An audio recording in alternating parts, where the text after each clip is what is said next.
So God of War LAUFEY'S gameplay announcement trailer was released about a month ago, and I know I'm slightly late, but I'm here for those who don't know much about the God of War franchise. This video delves into God of War LAUFEY'S trailer, what, when, why, and how things happened. That's just great. The power just went off. You know why the power went off? Because 53.3% of you guys aren't subscribed. So go ahead and subscribe. Alright, okay. A little bit of power is still on. Take out your flashlight, and whatever you do, not pay attention to the guy on your left.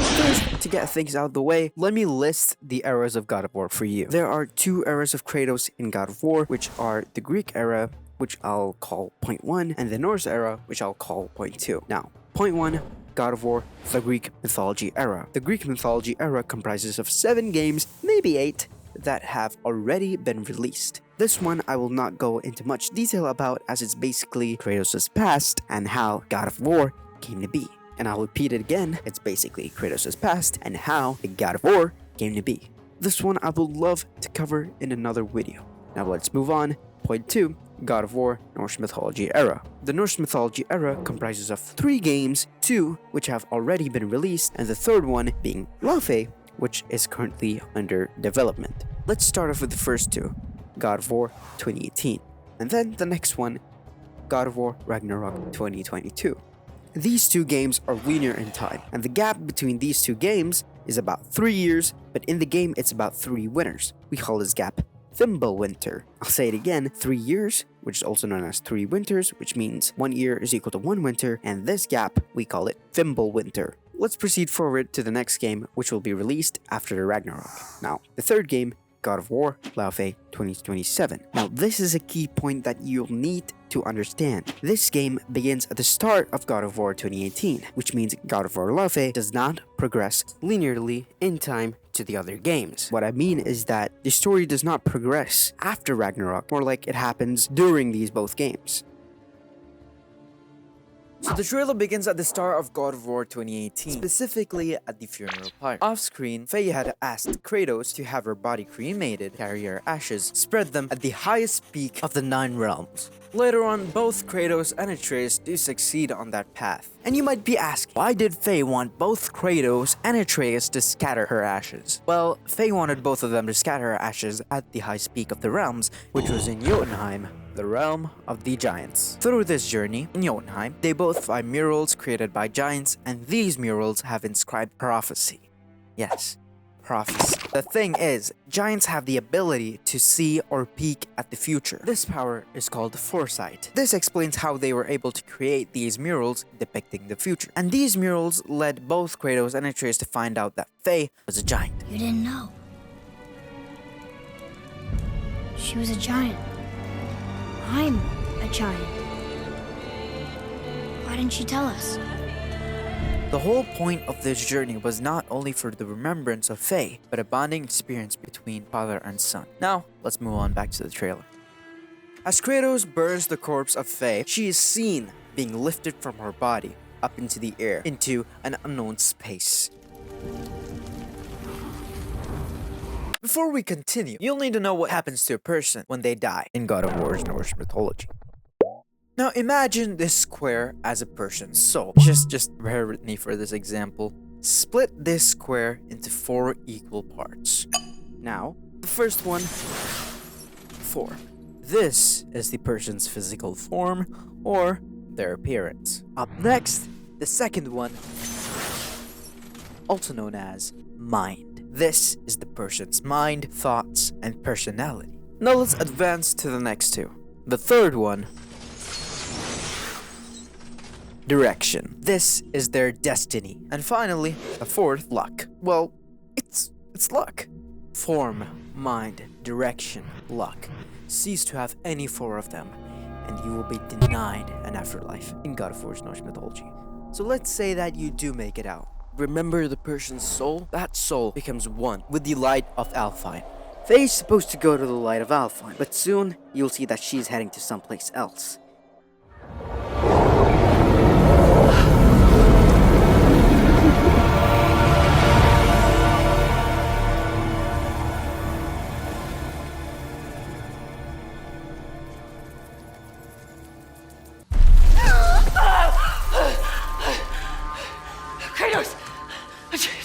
Now what you might have noticed is that Faye was searching for both Kratos and Atreus in a panicked state. This shows that Faye probably died in an unexpected manner. In the next scene, we see Faye trying to take something out of her hand, but then she's interrupted by a small, tiny, weird-looking creature, which is kind of really cute for some reason. I don't know, he's really cute.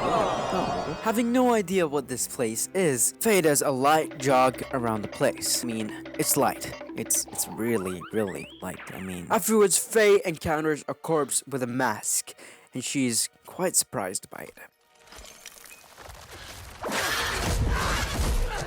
And she has magic powers coming out of her hand. The same hand which she was trying to dig something out of.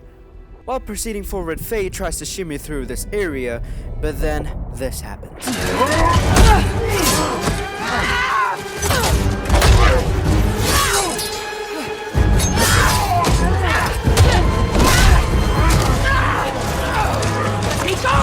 Did she come from the Eagle Onslaught? Not the gates. The gateway is closed. Now you might be wondering, what in the heck did both of them just say? Going into the transcript of the video, it says speaking Mongolian. So whatever they're speaking about, we currently don't know. This also shows us that these two guys are Mongolian. Maybe. And just to remind you, God of War is a Norse mythology based game. So this shows that whatever place Faye is in has people from different lands. And if you didn't know, Kratos is someone from a different land. Specifically, the Greece lands. If you guys would like a video on Kratos and his past, and both the games of God of War 2018 and Ragnarok, I would be pleased to provide you guys with those videos. So comment down below and let me know. And let's get back to it.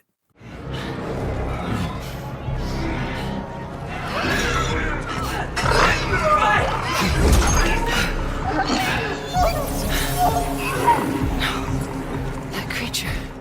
As we see, Faye is trying really hard to escape the grasp of both of these Mongolian soldiers. Now, out of nowhere, she starts charging her left hand to explode the purple barrel next to her.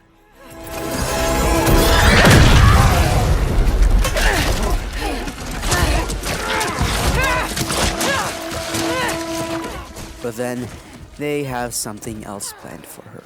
More like someone else.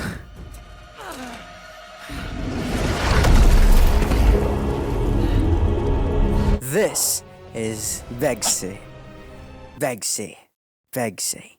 His name is so awful to pronounce. He is the pre-Buddhist Mongolian and later Tibetan Buddhist deity of war. At some point, Vegse died and found himself in this place, where he formed a partnership with a certain someone.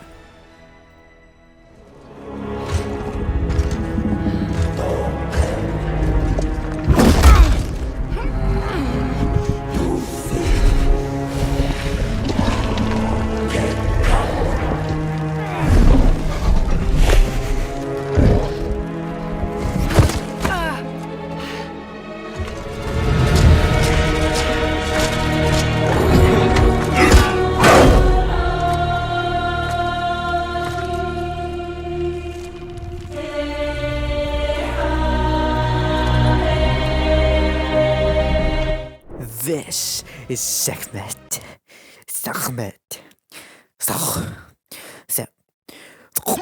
She is the Egyptian deity of war, destruction, plagues, and more. Same as the other deities, she died and found herself within this place, and is currently in a partnership with Vegse.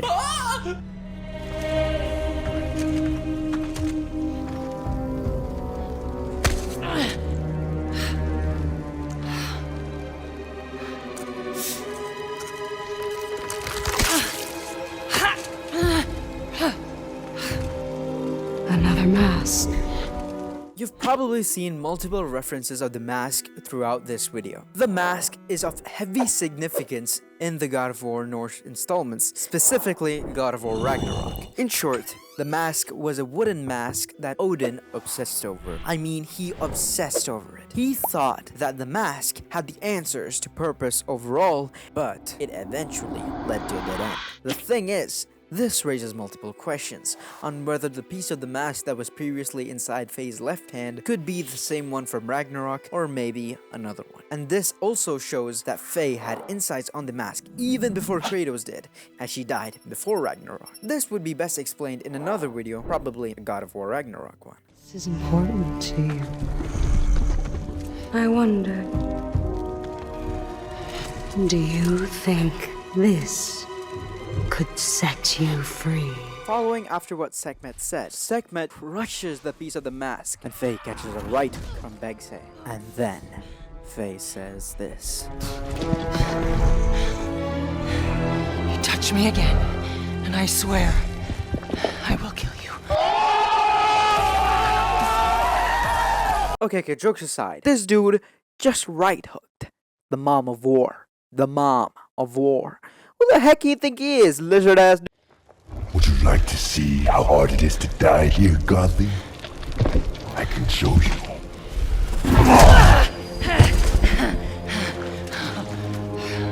You can't keep me here. The gateway is closed. There is no escape. Now, after playing around with Faye, a shining light begins to shine off some sort of telescope which seemed to be quite important. Now, about this building. What is it? What does it do? Well, we'll have to wait for more information on that telescope, but the only thing we can do is theorize. That's what makes it fun. Keep in mind the telescope as I continue ranting on this next passage. And I quote Cory Barlog, the creative director of Santa Monica Studios, and his explanation of the mythology's placements from the Game Devs Conference. All the mythologies of the world. I kind of like this Hubble telescope image. They are like galaxies, individually spread out throughout a complete universe. And the world is this universe. And all the mythologies are sort of origin stories of various cultures throughout the world, beginning at the beginning of time, stretching all the way out. So at any given time, all mythologies exist together concurrently, and they are simply separated by geography. Okay, many fans have theorized that this telescope will be not only a mode of visualization like a usual telescope, but also be used as a mode of transportation to move toward and between a certain mythology. This leaves an opportunity for other mythos to walk in. Now comes in the reason for all of this explanation. As Sekhmet gets blinded by the reflected light, it soon disappears. She raises her hand and points it at the telescope, and this huge creature wakes up from its slumber, yawns. Notice the tongue. Now notice the legs. It has 6 feet. And the tail. It seems to look like a rattletail from a rattlesnake. And then Sekhmet gets on her flying feline, whatever it is, and flies away toward the telescope. And after hours of research, and thanks to Reddit, I've stumbled upon the Teresk. I don't know if I'm saying it right, I'm probably butchering it, but yeah. The Teresk had a lion-like head, a body protected by turtle scales, 6 feet with bear-like claws, a serpent's tail, and could expel poisonous breath, which we haven't seen yet. Most of these features are included in Sekhmet's pet, except for the poisonous breath. We'll probably see more about the pet later, so yeah. The Teresk is a creature from the French mythology. It might not be of high significance, but what I'm trying to imply is that one of God of War LAUFEY'S points is to extend to other mythos and overall expand. On Sekhmet's pet that can fly, it could be something else. Not exactly the Teresk, but if it was something else, it would for sure be the Chimera. Other than that, I still think it's the Teresk because of the 6 feet. But yeah, another one that people have mentioned it could be is the Sorubha, Quillin, and many more, but we'll just have to see and find out. Let's get back to the video. Proceeding forward, Faye gets thrown into this cage and is absolutely frustrated. But then she meets her new companions. They're gone. Just be careful. Fresh air. Oh, you're different. You're a cube. Talking. You're a talking sword. I'm not the sword. I'm the ribbons, obviously. And my name is Rue. The cube is Frank.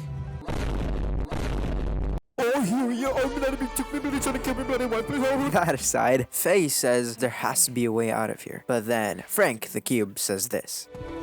A way out? But you're not even all here. Of course I'm not here. I'm dead. You have to be dead to come through the gateway. It's like you're holding something back. Where are we anyway? Afterlife of the gods? I call it the everyone. Afterlife of the gods. finally we know what this place is. The Everyone is the birthplace and endpoint to which all magic returns, a transcendent realm above the afterlife's mortals know. The density of the magic here is 1,000 times greater than that of the realms of pantheons outside it. And to get it out of the way, the concept of time isn't structured right now. Heck, we know so little about the Everyone, it may even exist outside of time. So, yeah, let's just move forward. After some time, trying to figure out a way to escape out of this place, Faye finds out that this enclosure that is keeping both Frank and Rue trapped is powered by the same purple source that she had exploded earlier. But to explode this purple barrel, she'll need to harness her magic energy by doing the following. Faye, you need to accept it. All of it. You're dead. How? How do I accept that? Simple. Focus. You're here. Be here. But what if I need to be somewhere else? Then focus on what you do need.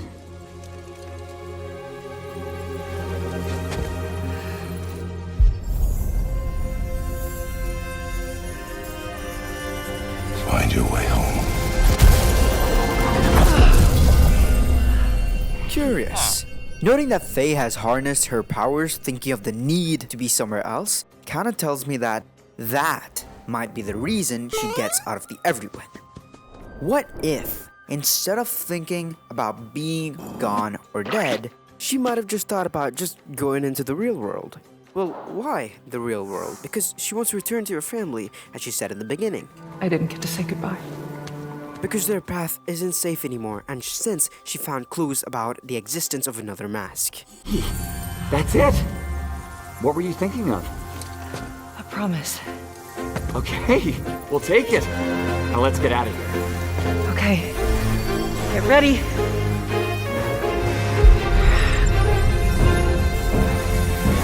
Wait! Not a good idea! Bad idea!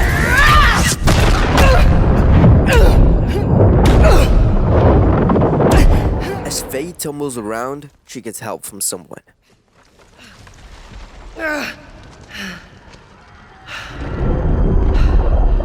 Kratos.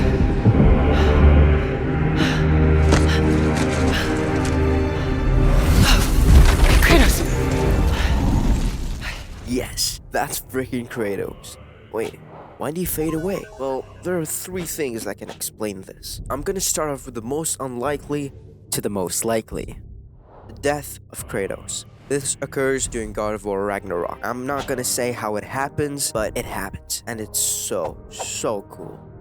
So I don't believe this theory as much as I believe the other one. Now, number 2, this might actually happen later. The next Kratos-led God of War game is coming after Laufey and connects directly to her story. So some plot holes should be filled. But in my overall opinion, again, I find the final one the most believable. And now finally, the believable one. During their journey to scatter the ashes of Faye, both Kratos and Atreus visited Alfheim, the realm of the Dark Elves and the Light Elves. Kratos enters the pure light, which people are not supposed to do, but he somehow makes it out, well, because he's Kratos, and starts to see visions of Faye and almost reaches her until he was pulled out by Atreus. Why did Atreus pull him out? Well, because time passes super fast in the light of Alfheim. It was mere moments for Kratos, but hours for Atreus. No! What have you done? Why did you do that? I saved you! You were trapped in there! I waited and I waited, but you wouldn't come out! So I pulled you out! Boy, I was gone only...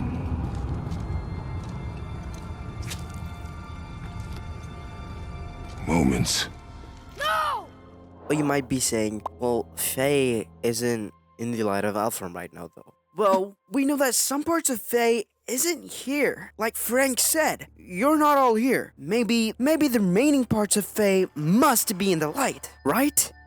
After escaping, both Frank and Rue decide to give the sword to Faye. Take it!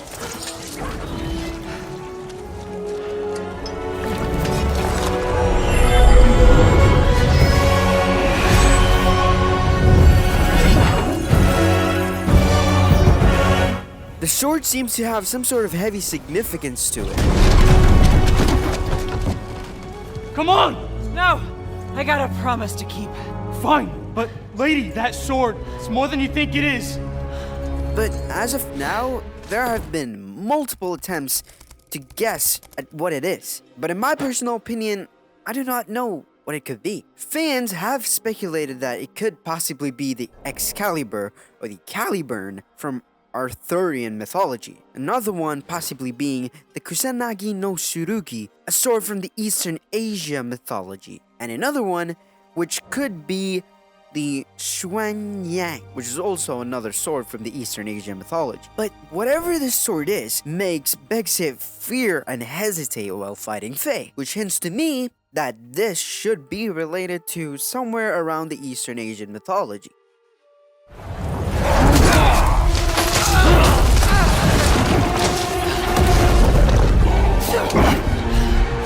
I already told you! I will kill you. Don't make promises you can't keep, Gotham.